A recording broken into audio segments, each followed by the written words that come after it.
So before we get started, check out the following links in the description box below as highlighted in the image shown.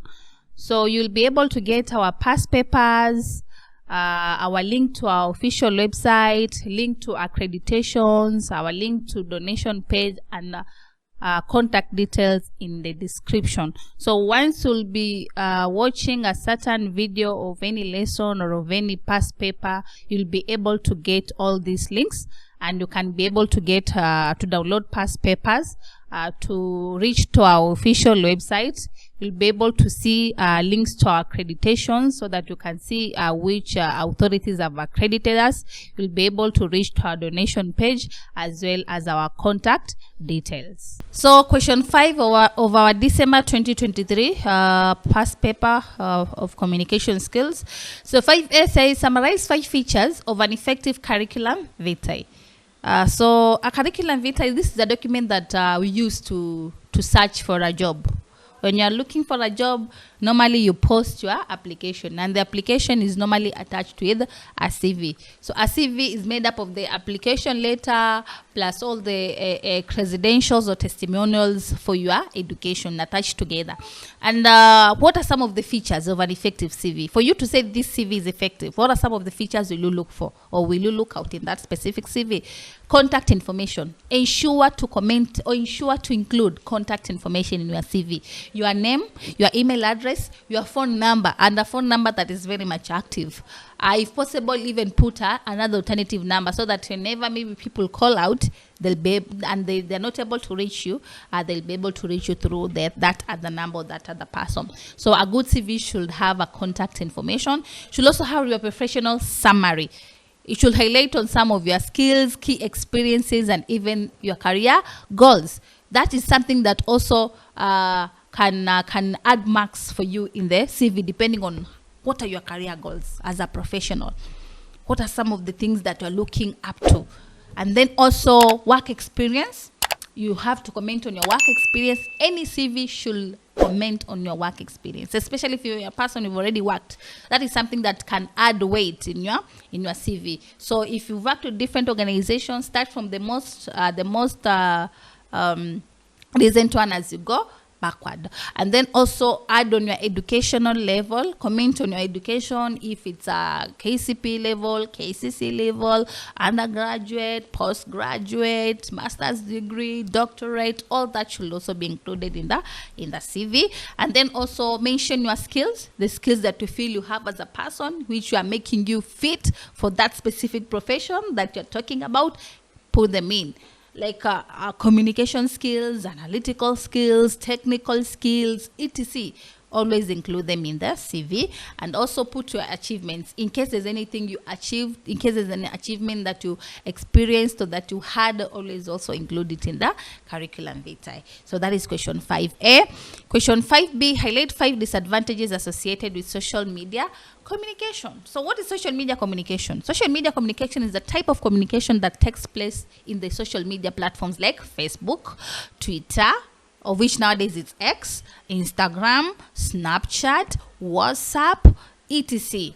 What are some of the disadvantages associated with this type of communication? Number 1, privacy concerns. There is no privacy when it comes to social media.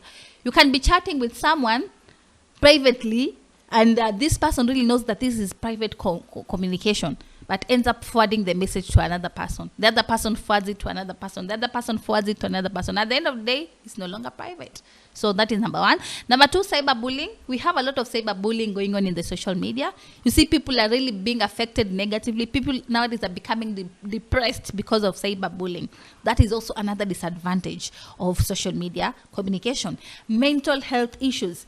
Some people end up getting depressed because of what they see in the social media. You see somebody maybe who was your friend is living a good life, and who knows, is portraying a fake lifestyle there. But to start becoming depressed because you're not in a position to live such a life. You compare yourself with him, compare yourself with her, you end up becoming depressed because you cannot afford such a life. Such things basically affect you mental-wise. And then also misinformation and fake news. And when it comes to social media, information can be spread so faster. So what if it's fake news that is being spread out? What happens? What is the impact? And then also reduce face-to-face interaction. Social media communication has basically stolen the physical contact of people. Initially, before social media was there, people used to hang out together, chat together, tell stories together. But nowadays, what happens? You just chat in WhatsApp and that is it. You can chat with a friend for even years without seeing him or without seeing him. You're so much okay. Why? Because social media is there. So social media is stealing the act of face-to-face meeting of people, meeting of friends, and so on and so forth. So those are some of the disadvantages connected or associated with social media. Communication. Lastly, question 5C, Roman 1 says, explain the meaning of vertical communication. So what is vertical communication? Vertical communication is the type of communication that either goes up from the low management to the upper management, or maybe from the upper management to the lower management. That is vertical. So it happens in a straight line from top to bottom, bottom to top. That is vertical communication. So what are some of the circumstances? Number 5C, Roman 2. What are some of the circumstances that may require an organization to use vertical communication?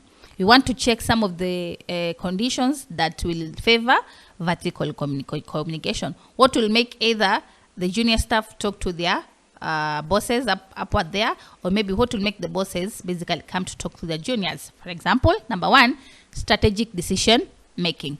When you're talking of when high-level strategic decisions are made, they need to be communicated downward. So whenever the company managers, the company executives wants to communicate the decisions they've made, they will always use vertical communication. And then performance reviews and feedback. When supervisors are trying to check the performance, or when the managers are looking at the performance of their workers, they have to go to them and get feedback. Or even sometimes the junior staff level might be taking reports to the bosses or to the managers or to the top executives. That can also make you to use vertical communication. Because when you talk of vertical communication, not unless the organization makes it to one way, only communication to come from the top level going to the down level. But if it's a two-way thing, then it can happen on both sides. People from the top level could come and talk with the people from the lower level. At the same time, people from the lower level could go and talk to the people in the upper level. So it can happen in either way, not unless the organization says, no, we don't want people to come up the stairs or maybe up the channel, or the authority to come and communicate, not unless the organization states so. But if it's vertical communication, it has to be two-way, both from down, up and then down. So that is what we mean. So whenever you want to give performance reviews and feedback, always the top executives will come and discuss it with the workers. And when the workers, maybe for example, they want to report something, they'll always go and report to them. So that is vice versa. And then policy changes and compliance. Yes, when there are certain policy changes that have been made, always the managers will always need to make the junior staff aware of it, and that will make vertical communication to be realized. And then also during crisis management, maybe the workers have not been paid for some period of time, and now they are planning a strike. So sometimes the managers will be forced to look for the workers, come to talk to them so that they cool their temperatures down. So these are some of the examples or some of the situations that vertical communication will be used. So that is number 5 of our paper. Thank you. Let's meet in our next question. So if you like this video, you can always enroll with us. You'll be able to access more of these revision sessions, and also you'll be able to find well done lectures or pre-recorded videos for all the KASNEB courses as well as CHRP. And in case of anything, you can always reach us out. We have our contact details on the screen. Feel free to call, feel free to WhatsApp anytime. So thank you, and let's meet in our next session.